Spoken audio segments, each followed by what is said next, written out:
नमस्कार, स्वागत है आपका। आप देख रहे हैं खबर उत्तराखंड और मैं हूं आपके साथ आफरीन। जिला उधम सिंह नगर के जसपुर विधानसभा क्षेत्र के कांग्रेसी विधायक आदेश चौहान ने बढ़ती ठंड को लेकर प्राथमिक विद्यालयों में मिड डे मील में काम कर रही 114 भोजन माताओं को कंबल वितरण किया है। आपको बता दें कि क्षेत्रीय विधायक ने इन भोजन माताओं के कार्य की यहां पर सराहना भी की है। साथ ही भोजन माताओं ने क्षेत्रीय विधायक को अपनी परेशानियों से अवगत यहां पर कराया और साथ ही अपनी वेतन बढ़ाने की मांग रखी है। साथ ही भोजन माताओं की मांग है कि 12 महीनों का वेतन मिलना चाहिए। वहीं सभी समस्याओं के लिए क्षेत्रीय विधायक को मुख्यमंत्री के नाम ज्ञापन भी दिया गया।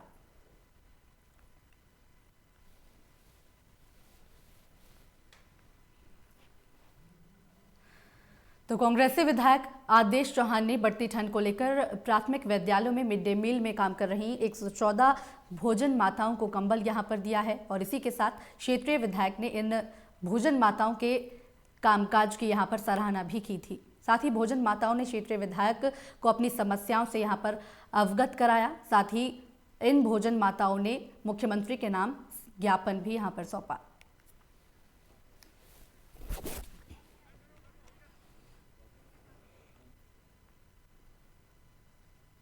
वहीं खटीमा वन रेंज की टीम को बड़ी सफलता हासिल हुई है। आपको बता दें कि वन रेंज की टीम ने अवैध लकड़ी से भरी ट्रैक्टर ट्रॉली पकड़ने में यहां पर सफलता हासिल की है। इसी के बाद मुखबिर की सूचना पर खटीमा वन रेंज की टीम ने मुढ़ेली इलाके से पीछा कर अवैध लकड़ी ले जा रहे ट्रैक्टर ट्रॉली को पकड़ लिया। वहीं रेंजर खटीमा रेंज राजेंद्र मनराल ने पकड़ी हुई लकड़ी से भरी ट्रॉली को सीज कर वैधानिक कार्रवाई शुरू कर दी है। जिसके बाद रेंजर खटीमा रेंज का कहना है कि उन्हें सूचना मिली थी कि खटीमा के मुढ़ेली इलाके से अवैध लकड़ी से भरा ट्रैक्टर ट्रॉली निकल रहा है, जिस पर उन्होंने मौके पर टीम भेजकर ट्रैक्टर ट्रॉली को पकड़कर सीज कर दिया।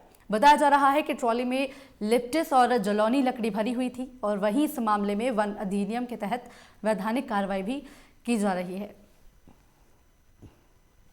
कोई सूचना आई थी, सूचना के आधार पर जब मैंने अपने स्टाफ को भेजा और मुझे मुखबिर ने सूचना दी थी कि कोई ट्रैक्टर ट्राली में अवैध लकड़ी आ रही है करके जो है, तो मैंने तुरंत अपने स्टाफ को जो है मुडेली जहाँ से ट्रैक्टर ट्राली आ रही थी वहाँ भेजा। वहाँ पर मेरे स्टाफ के द्वारा एक ट्रैक्टर ट्राली जिसमें यूकेलिप्टस और मिश्रित लकड़ी जो सोख्ता जलोनी जो है एक ट्रैक्टर ट्राली में लेकर के आ रहे थे, तो मेरे आदमी वहाँ पहुँचे। उन्होंने तुरंत ट्रैक्टर ट्राली को और मैं लकड़ी के कब्जे में ले लिया और इसमें विधिक कार्रवाई की जा रही है।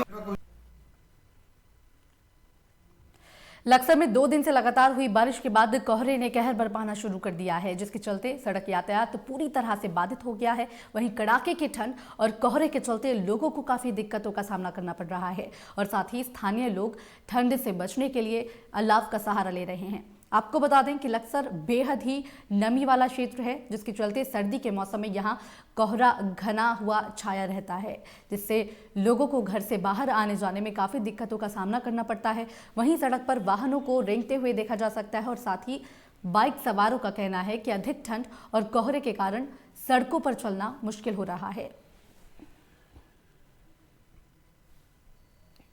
आज जो लक्सर में ठंड हो रही है वो बहुत ज़्यादा ठंड हो रही है और 2 व्हीलर तो चल ही नहीं रहे हैं और जो 4 व्हीलर चल रहे हैं वो तो रेंग रेंग के चल रहे हैं। लाइट जलाने के बावजूद भी पास का कुछ नहीं दिख रहा है। हमारे लक्सर क्षेत्र में आज साल की सबसे ज़्यादा ठंड महसूस हो रही है। ठंड भी और कोहरा भी, कोहरे में भी पास का कुछ नहीं दिख रहा है और ऐसे में ज़्यादातर एक्सीडेंट होने के खतरे बढ़ जाते हैं। आप देख रहे हैं जैसे कि आज इस साल का सबसे ठंडा दिन है और कोहरा भी बहुत है। जैसे कि देख रहे हैं छोटे वाहन तो चलने मुश्किल हो रहे हैं, बड़े वाहन भी नहीं चल रहे हैं। मोटरसाइकिल लाइट बाल के चलने पड़ रही है और आप देख रहे हैं कि गाड़ी रेंग रेंग के चल रही है। लक्सर में आज बहुत वहीं लालकुआं में शासन के निर्देश पर बढ़ती ठंड को देखते हुए उपजिलाधिकारी ने अंबेडकर नगर वार्ड नंबर 1 स्थित अस्थायी रैन बसेरे का औचक निरीक्षण किया है, जिसमें उन्होंने रैन बसेरे में गरीबों, असहाय राहगीरों और दूर दराज से आने वाले यात्रियों को किसी तरह की परेशानी ना हो, इसके लिए दिशा निर्देश दिए हैं। साथ ही उन्होंने समुचित व्यवस्था को देखते हुए गद्दा, रजाई और कंबल की व्यवस्था के साथ साथ साफ सफाई करने और साथ ही रैन बसेरे में बेड बढ़ाने के निर्देश जारी किए हैं। और इस दौरान उप जिलाधिकारी ऋचा सिंह ने सारी व्यवस्थाएं देखते हुए कोविड-19 को लेकर रैन बसेरे में ठहरने वाले व्यक्ति को स्वास्थ्य संबंधित दिक्कतों को लेकर स्वास्थ्य कर्मचारियों को निगरानी करने के भी निर्देश दिए। इधर उप जिलाधिकारी ऋचा सिंह ने बताया कि बाहर से आने वाले या अन्य असहाय किसी व्यक्ति को ठंड के मौसम में ठहरने की कोई दिक्कत नहीं आने दी जाएगी। साथ ही शासन की गाइडलाइन के अनुसार कोविड-19 के साथ साथ ठंड से बचाव के लिए हर संभव प्रयास किया जा रहा है।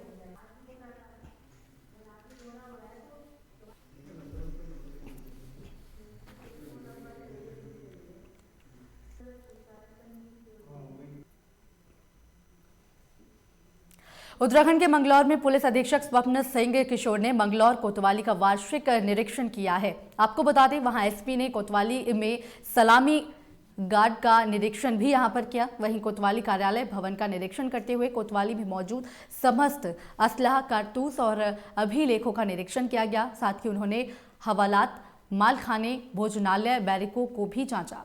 आपको बता दें कि निरीक्षण के दौरान पुलिस अधीक्षक ने भोजनालय और शौचालय की विशेष सफाई करने के निर्देश जारी किए हैं। साथ ही पुलिस कर्मचारियों से असलहा, कारतूसों की जानकारी लेकर उनकी हैंडलिंग करवाई गई है। वहीं एसपी देहात ने आने वाले आगामी कुंभ को लेकर भी पुलिस कर्मियों को कड़े निर्देश दिए।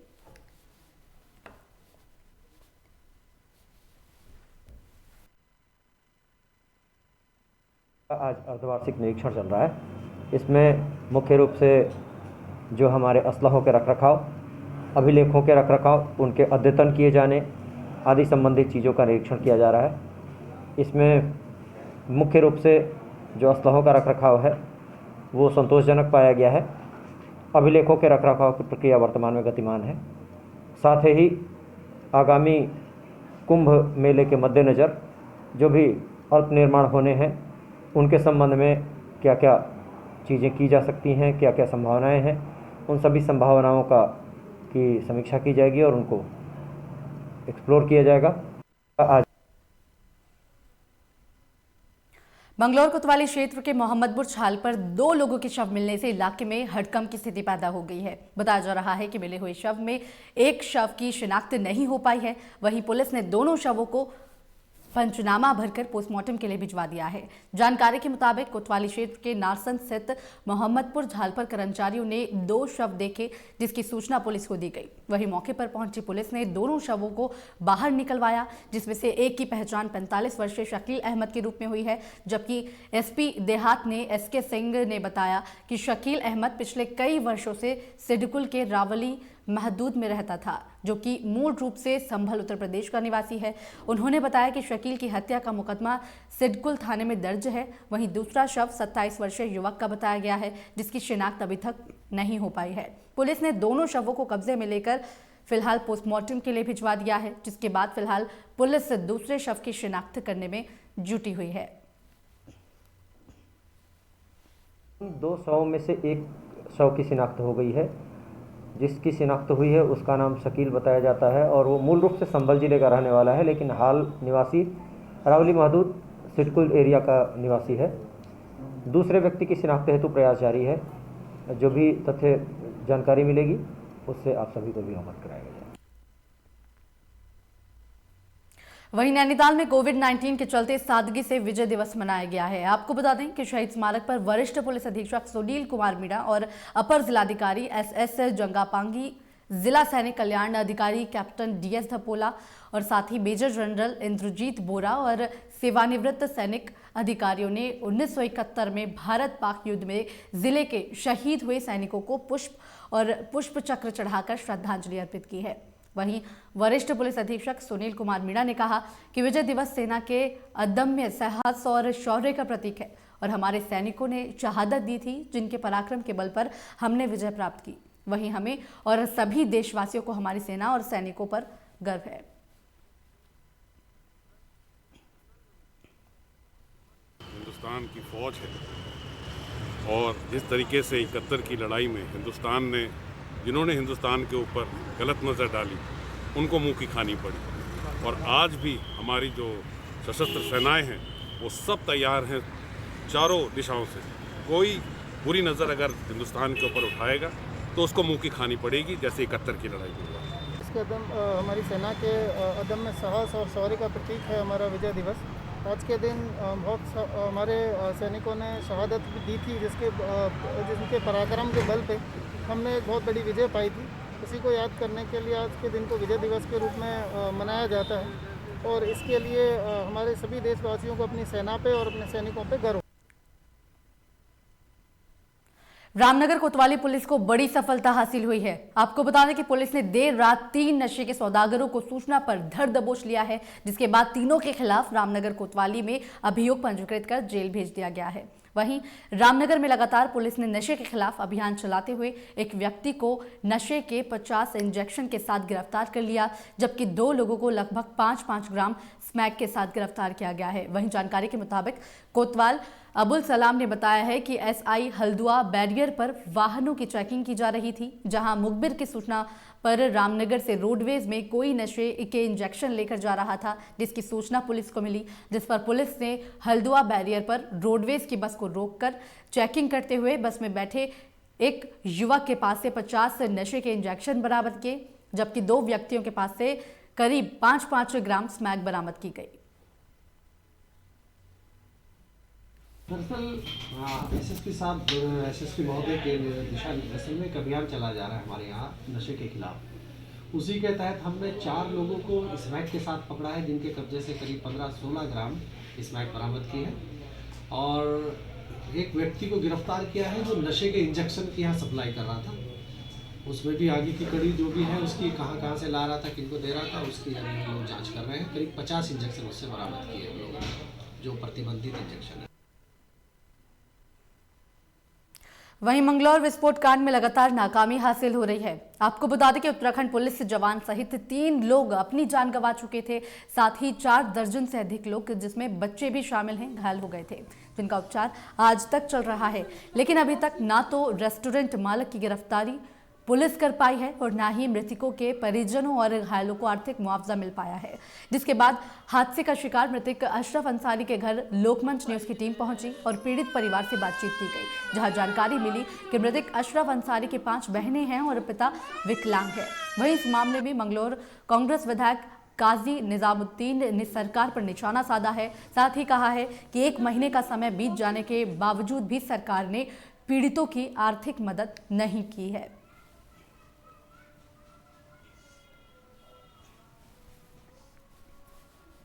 भाई रे,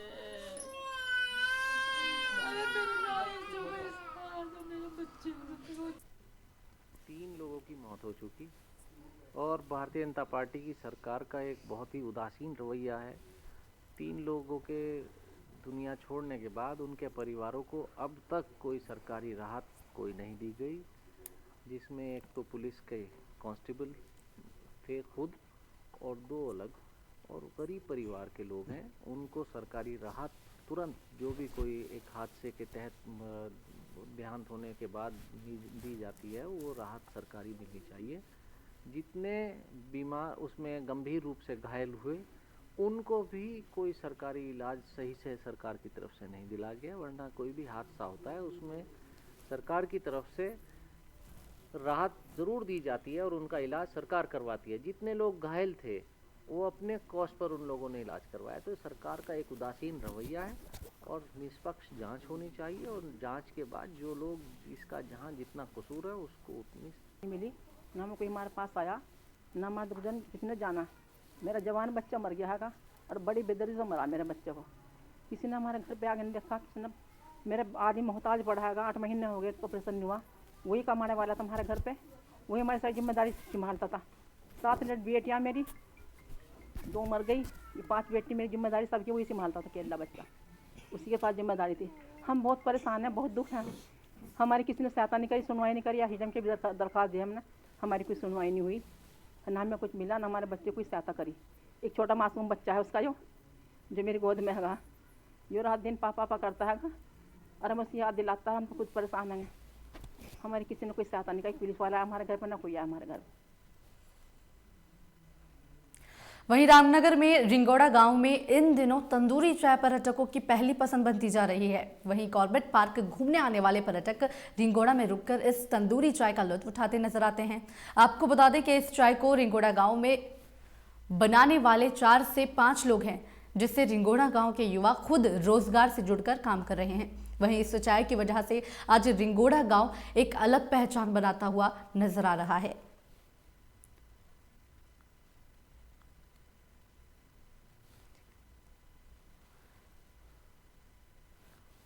तो सर्दी में रिंगोड़ा गांव में पहुंचकर पर्यटक इस तंदूरी चाय का लुत्फ उठाते हुए नजर आ रहे हैं।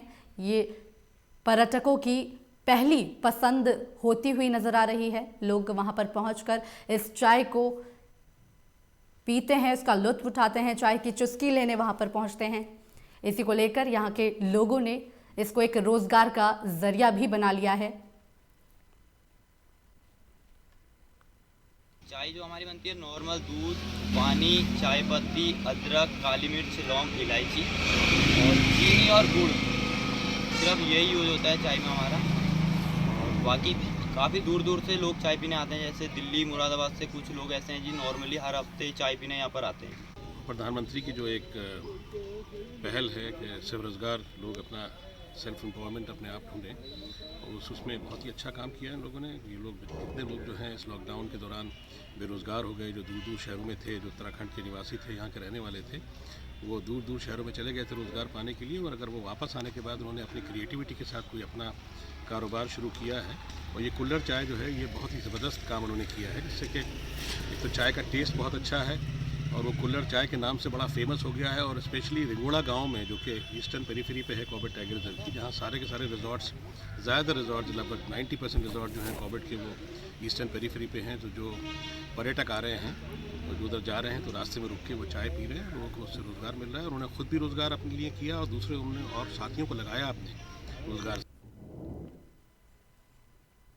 सितारगंज में वीर जवानों की वीरता को नमन करते हुए सभी समाजसेवी संगठनों और बीजेपी कार्यकर्ताओं ने नगर के मेन चौराहे पर एकत्र होकर शौर्य दिवस मनाया। इस मौके पर बोलते हुए वरिष्ठ समाजसेवी महेश मित्तल और देवभूमि उत्तराखंड ब्राह्मण क्षत्रिय महासंघ के प्रदेश अध्यक्ष सतीश उपाध्यक्ष ने कहा कि पाकिस्तान के साथ साथ जब युद्ध हुआ तब हमारे वीर जवानों ने अपनी वीरता का शौर्य पराक्रम हमेशा दिखाया है। परमवीर चक्र विजेता लेफ्टिनेंट अरुण खेत्रपाल ने पाकिस्तान के तमाम टैंकों को अपनी अंतिम सांस तक तबाह कर दिया और साथ ही पाकिस्तान के अनगिनत जवानों को मार गिराया। ऐसे हमारे वीर जवानों को हम नमन करते हैं और अपनी सेना का मनोबल बढ़ाने पर प्रधानमंत्री नरेंद्र मोदी का आभार प्रकट करते हैं। देश के जो जवान हैं उनने इस देश के लिए, इस करने के लिए अपनी आहुति दी। उसके उपलक्ष्य में, इस शौर्य दिवस के उपलक्ष्य में सभी देशभक्तों ने यहाँ पे खुशी जताई, समस्त क्षेत्रवासियों को बधाई दी। और हमें अपनी सेना के ऊपर गर्व है कि इसी प्रकार युद्ध में जैसे हम हर समय विजय हुए हैं, इसी समय हमें आगे भी विजय होते रहेंगे। सभी महान पुरुषों को, ऐसे महान वीरों को मेरा सशक्त नमन। आज हम लोग शौर्य दिवस मना रहे हैं।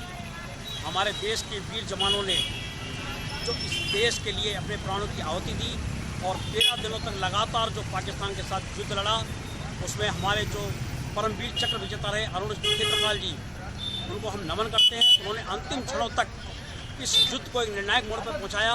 दुश्मनों के तमाम टैंक उन्होंने जो है ध्वस्त किए।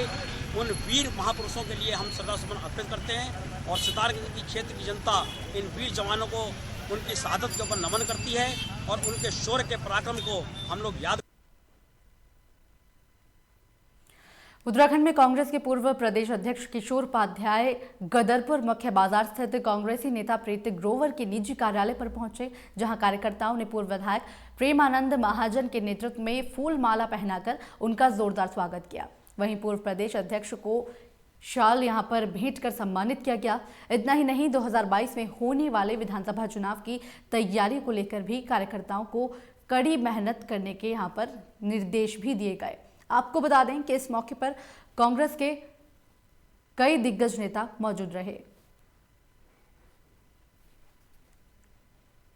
किसानों के ऊपर आप जो है वो पानी की बौछारें कर रहे हैं, उनको दिल्ली में नहीं आने दे रहे हैं, बॉर्डर पर रोक दे रहे हैं, तो मेरे ख्याल से ये अच्छी बात नहीं। वो अन्नदाता है, वो आपको माफ़ कर सकता है, बड़ा विशाल हृदय का मालिक है अन्नदाता। किसान जो है, लेकिन ईश्वर आपको माफ़ नहीं करेगा जिस तरह से किसानों के साथ व्यवहार किया जा रहा है। और मैं यहाँ पर निवेदन करना चाहता हूँ कि तुरंत जो है जो तीनों विधेयक है उनको सरकार वापस ले। मेरी मांग ये है कि जो 2006 का कानून है, वनाधिकार कानून, प्रदेश में लागू होना चाहिए। उसमें जो हमारे सामुदायिक और व्यक्तिगत अधिकार जंगलों पर है वो हमको वापस मिलने चाहिए। हमारे जंगल ही हमारी ज़िंदगी थे। उसमें हमारी मांग ये है कि उत्तराखंड के लोगों को, सभी को, केंद्र सरकार की सेवाओं में आरक्षण मिले। परिवार की कम से कम एक व्यक्ति को प्रति सरकारी नौकरी, उसकी योग्यता के अनुसार मिले। और साथ में जंगली जानवरों से जो नुकसान होता है, कम से कम 25 लाख रुपये मुआवजा उस परिवार को, एक व्यक्ति को प्रति नौकरी सरकारी मिलनी चाहिए। इन सब नौकरियों को लेकर के हम जो है जन जागरण अभियान चला रहे हैं। हरिद्वार के ऋषिकल मैदान पर बीजेपी ने किसान सम्मेलन का आयोजन किया, जिसमें पूरे जिले के बीजेपी कार्यकर्ता, किसान और विधायक ट्रैक्टर चला करके यहां पर बैठकर सम्मेलन में शामिल हुए। आपको बता दें कि सम्मेलन में उत्तराखंड के मुख्यमंत्री त्रिवेंद्र सिंह रावत को संबोधित करना था, पर उन्होंने वीडियो कॉन्फ्रेंसिंग के माध्यम से ही किसानों को संबोधित किया। वहीं किसान आंदोलन को लेकर बीजेपी ने पूरे देश भर में अलग अलग जगह किसान रैली कर किसानों को इस बिल को लेकर समझाने का यहां पर प्रयास किया है, जिसका एक कार्यक्रम हरिद्वार के ऋषिकुल मैदान में भी आयोजित हुआ। किसान रैली का आयोजन हुआ है। इससे पूर्व हमारे सभी राज्य में हमारे विधायक, हमारे मंत्रीगण, हमारे वरिष्ठ नेतागण सभी जिला मुख्यालयों पर और सभी बड़े शहरों में गए और इस किसान बिलों के बारे में आपको सशक्त माध्यम जानकर और अपनी जानकारी दी कि ये बिल किस प्रकार से किसानों के हित में है। और इससे अलग जो किसानों के बीच में जाकर गोष्ठियां हैं, किसानों के बीच में जाकर अपने विषय को रखना, इन बिलों के बारे में जानकारी देना। और इससे अलग आज हरिद्वार में और इसके बाद रुद्रपुर में हम किसानों की इस प्रकार की रैली कर और तीनों बिलों की पूरी जानकारी दे रहे हैं। जो राजनीतिक दल किसानों को, हमारे अन्नदाताओं को बहकाने का प्रयास कर रहे हैं, उनके मंसूबे किसी भी रूप में कामयाब नहीं होंगे।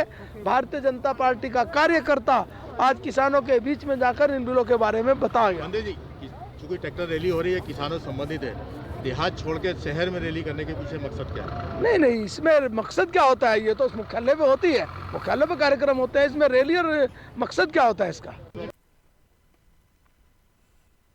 इसी के साथ खबर उत्तराखंड में फिलहाल इतना ही। बाकी की तमाम खबरों के लिए देखते रहिए और बने रहिए लोकमंच पर।